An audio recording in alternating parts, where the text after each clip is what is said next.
अस्सलामुअलैकुम स्टूडेंट्स, मैं हूं अबीबुर रहमान और आप देख रहे हैं क्वेटा टीवी। स्टूडेंट्स, आजकल जो लेक्चर हम डिस्कस करेंगे वो है केमिकल बॉन्डिंग का। तो केमिकल बॉन्डिंग क्या होता है, सबसे पहले हम इसको डिफिनेशन करके इसको समझने की कोशिश करते हैं। Force of attraction that holds the atoms, ions और मॉलिक्यूल्स टुगेदर। कशिश की ऐसी कुव्वत जो पकड़ के रखता हो एटम्स को, आयंस को और मॉलिक्यूल्स को आपस में, इस कॉल्ड केमिकल बॉन्डिंग। इसे हम कहते हैं केमिकल बॉन्डिंग। तो स्टूडेंट्स, यहाँ हमने कहा कि केमिकल बॉन्डिंग क्या चीज़ है। ये एक फोर्स ऑफ अट्रैक्शन है, ठीक है। ये क्या चीज़ है? एक फोर्स ऑफ अट्रैक्शन है। और ये फोर्स ऑफ अट्रैक्शन किन चीज़ों के होल्ड करता है? या तो एटम्स को होल्ड करके रखता है, या आयंस को होल्ड करके रखता है, या फिर मॉलिक्यूल्स को आपस में होल्ड करके रखता है। अब हम इनको बारी बारी समझते हैं कि एटम्स, आयंस या मॉलिक्यूल्स को ये फोर्स ऑफ अट्रैक्शन कैसे आपस में पकड़ कर रखता है। तो सबसे पहले हम चलते हैं एटम्स को समझने की तरफ।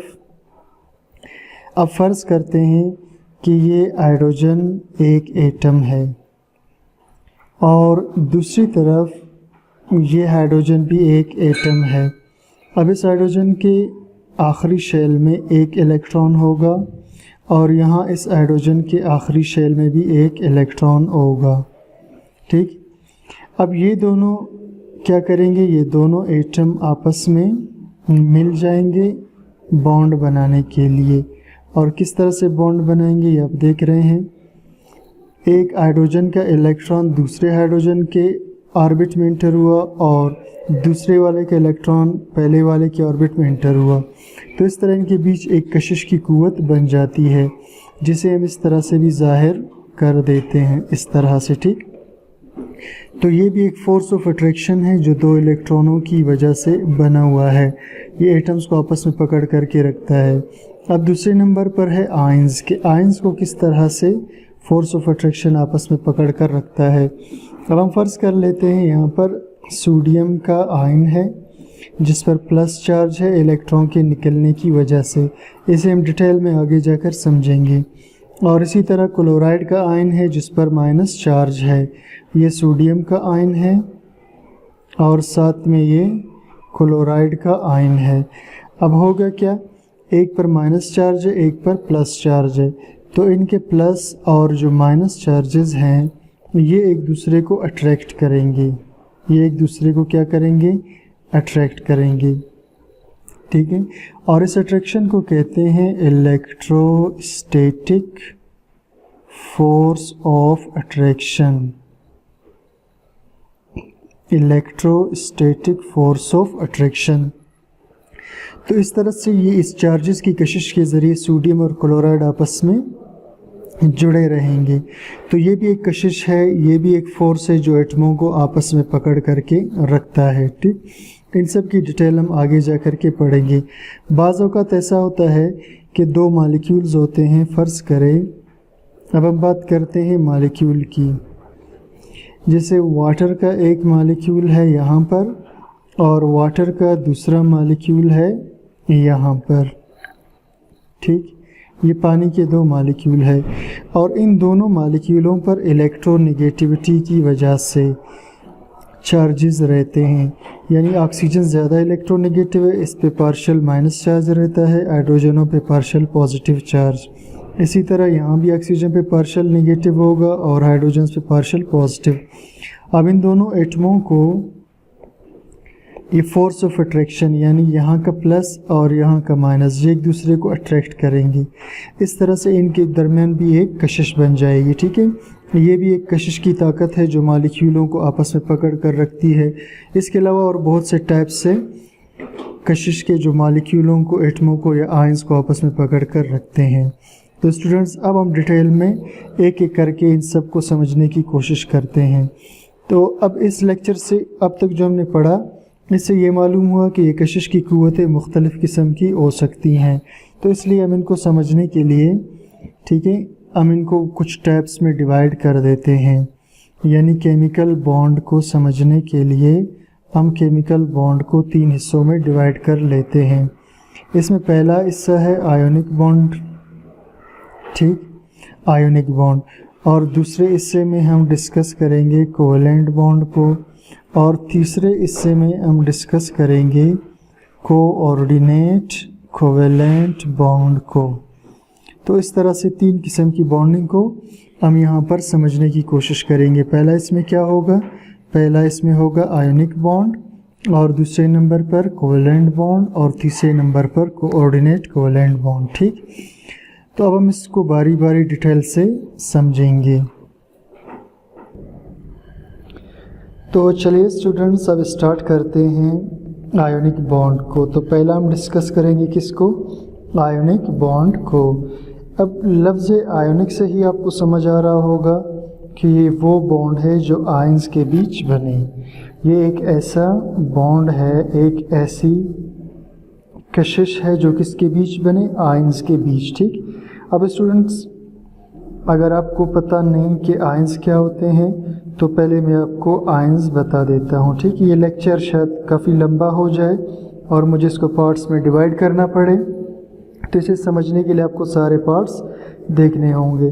तो चलिए जी, पहला है आयंस, ठीक है, कि आयंस क्या होते हैं, पहले इसको हम समझते हैं। तो आयंस क्या होते हैं, इसकी डेफिनेशन हम क्या करते हैं, एन एटम, ठीक, और ग्रुप ऑफ एटम्स, कोई एक एटम हो या एटमों का ग्रुप हो, ठीक, दैट हैज़ या दैट कंटेन्स पॉजिटिव और नेगेटिव चार्ज, ठीक, कोई एटमों का ग्रुप हो, ठीक, चाहे एक एटम हो जैसा कि सोडियम प्लस, जैसा कि क्लोराइड माइनस, ठीक, या ग्रुप ऑफ एटम्स हो जैसा कि NH4 अमोनियम आयन। तो कोई एक एटम हो या ग्रुप हो एटम्स का जिस पर पॉजिटिव या नेगेटिव चार्ज मौजूद हो, ठीक, जिस पर पॉजिटिव या नेगेटिव चार्ज मौजूद हो, तो इनको हम कहते हैं आयंस। अब स्टूडेंट्स, आयंस बनते कैसे हैं, ठीक है, इसको थोड़ा सा समझते हैं कि आयंस बनते कैसे हैं। इसको आपने बिल्कुल आराम से देखना है, पूरे कॉन्सेप्ट को अच्छी तरह से समझ लेना है, ठीक। तो मैं आपको एग्जांपल दे देता हूँ सोडियम का, क्योंकि इसे ही आगे जाकर हम यूज़ करेंगे, ठीक है। तो आयंस कब बनते हैं, आयंस होते हैं बेसिकली 2 किस्म के, या तो आयंस पॉजिटिव होंगे या फिर आयंस नेगेटिव होंगे, सही।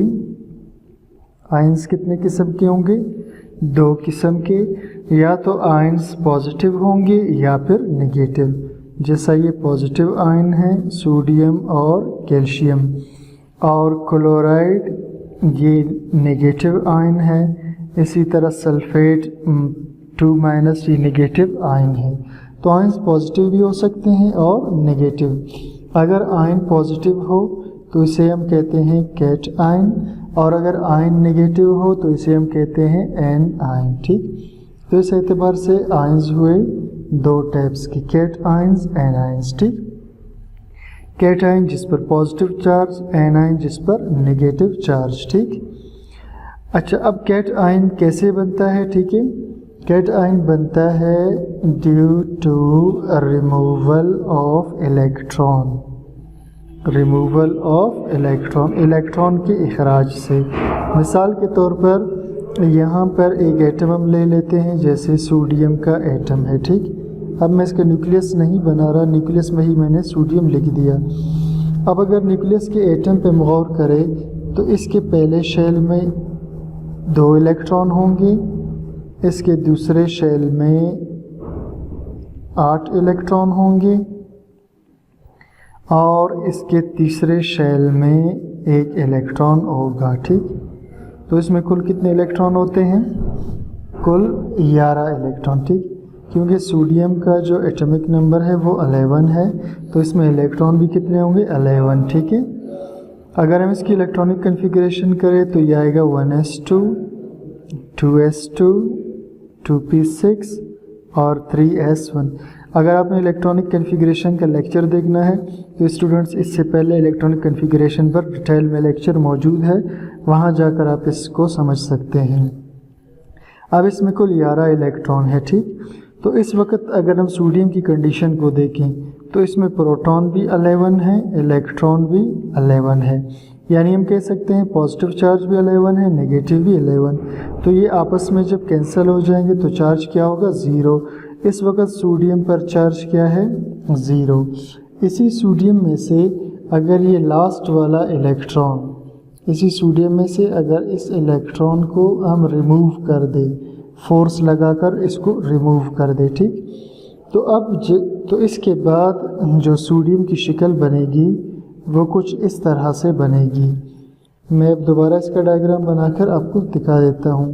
पहले शेल में तो पहले की तरह 2 इलेक्ट्रॉन रहेंगे, दूसरे शेल में पहले की तरह 8 इलेक्ट्रॉन मौजूद रहेंगे, लेकिन तीसरे शेल का इलेक्ट्रॉन निकल गया तो ये शेल भी ख़त्म हो जाएगा, ठीक। तो अब सोडियम की कंडीशन ये है, इस वक्त सोडियम पर प्रोटॉन इस पर वही 11 रहेंगे, इलेक्ट्रॉन एक निकल गया तो इलेक्ट्रॉन कितने हुए, 10, यानी 11 पॉजिटिव चार्ज है और 10 नेगेटिव। तो 10 नेगेटिव 10 पॉजिटिव से कट जाएंगे, एक पॉजिटिव चार्ज क्या हो जाएगा, बच जाएगा। और इस पॉजिटिव चार्ज को हम सोडियम के ऊपर जाहिर करते हैं जैसा कि सोडियम प्लस चार्ज, ठीक है, या सोडियम 1+ या सोडियम प्लस, ठीक है। तो एक इलेक्ट्रॉन इसमें से इस वक्त क्या हो चुका है, रिमूव हो चुका है। तो स्टूडेंट्स आपने देखा कि जो कैट आयन बनता है वो किससे बनता है, रिमूवल ऑफ इलेक्ट्रॉन से। कैट आयन किससे बनता है, रिमूवल ऑफ इलेक्ट्रॉन से। अब हम आते हैं एन आयन की तरफ कि एन आयन कैसे बनता है, ठीक है। तो एन आयन बनता है एडिशन ऑफ इलेक्ट्रॉन से। एन आयन किससे बनता है, एडिशन ऑफ इलेक्ट्रॉन से। मिसाल के तौर पर हम एग्जांपल यहाँ पर लेते हैं क्लोरीन का। किस चीज़ का, क्लोरीन का। क्लोरीन में 17 प्रोटॉन होते हैं, तो पहले शेल में इसके आते हैं 2 इलेक्ट्रॉन और दूसरे शेल में इसके, मैं ज़रा कलर चेंज कर देता हूँ ताकि आपको अच्छी तरह से क्लियर हो जाए स्ट्रक्चर्स, ठीक है।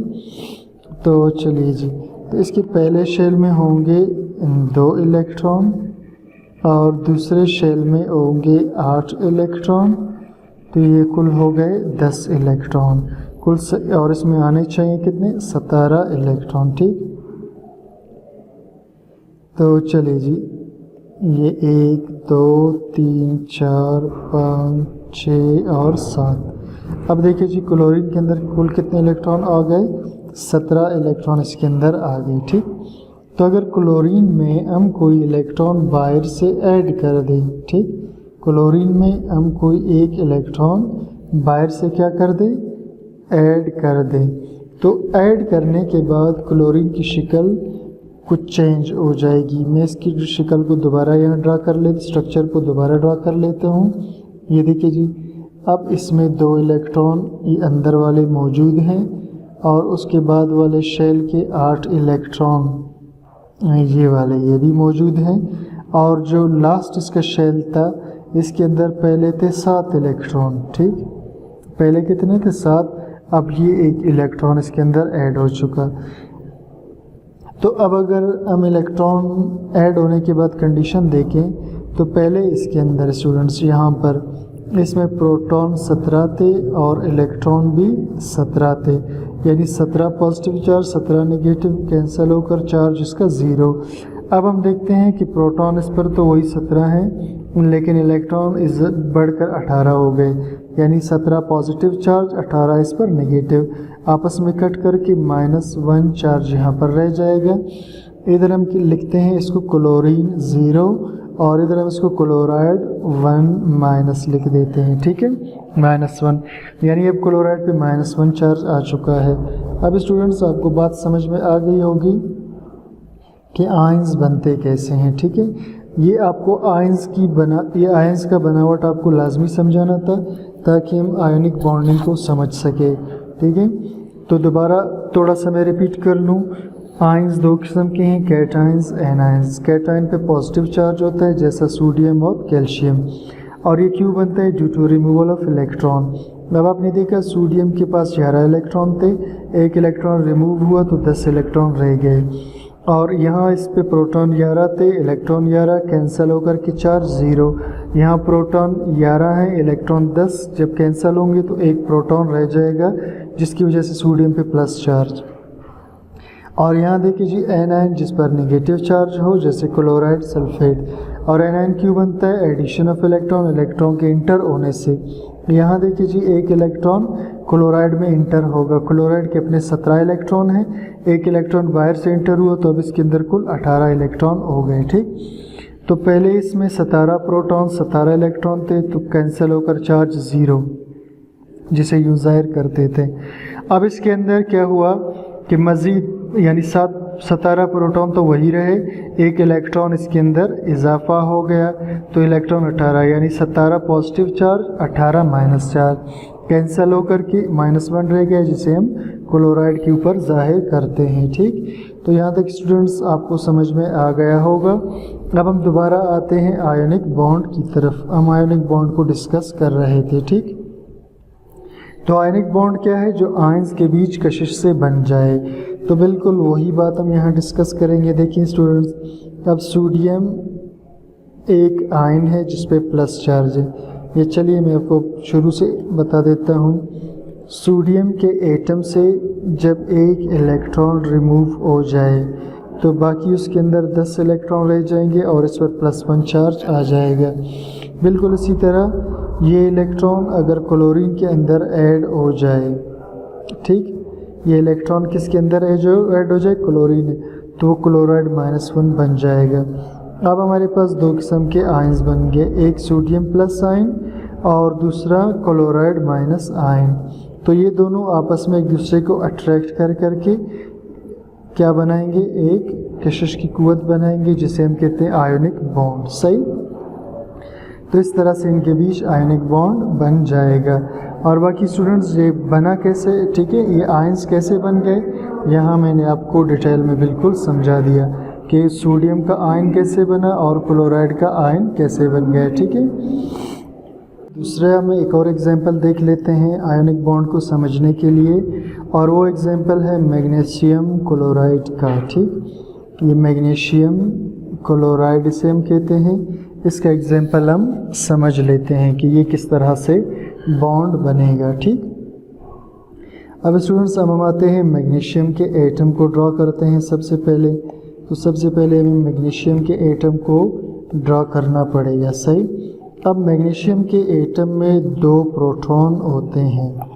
कितने? 12 प्रोटॉन होते हैं। कितने प्रोटॉन होते हैं? 12। मैं इसके न्यूट्रॉन नहीं बना रहा, हमारा जिस चीज़ के साथ लिंक है उसी पर हम फोकस कर रहे हैं। ठीक है, तो इसके पहले इसके जो न्यूक्लियस है इसमें 12 प्रोटॉन होंगे, तो लाजमी बात है इलेक्ट्रॉन भी इतने ही होने चाहिए। तो पहले शेल में इसके आएंगे 2 इलेक्ट्रॉन और दूसरे शेल में इसके आएंगे 8 इलेक्ट्रॉन, और उसके बाद इसका जो तीसरा शेल होगा उसके अंदर आएंगे,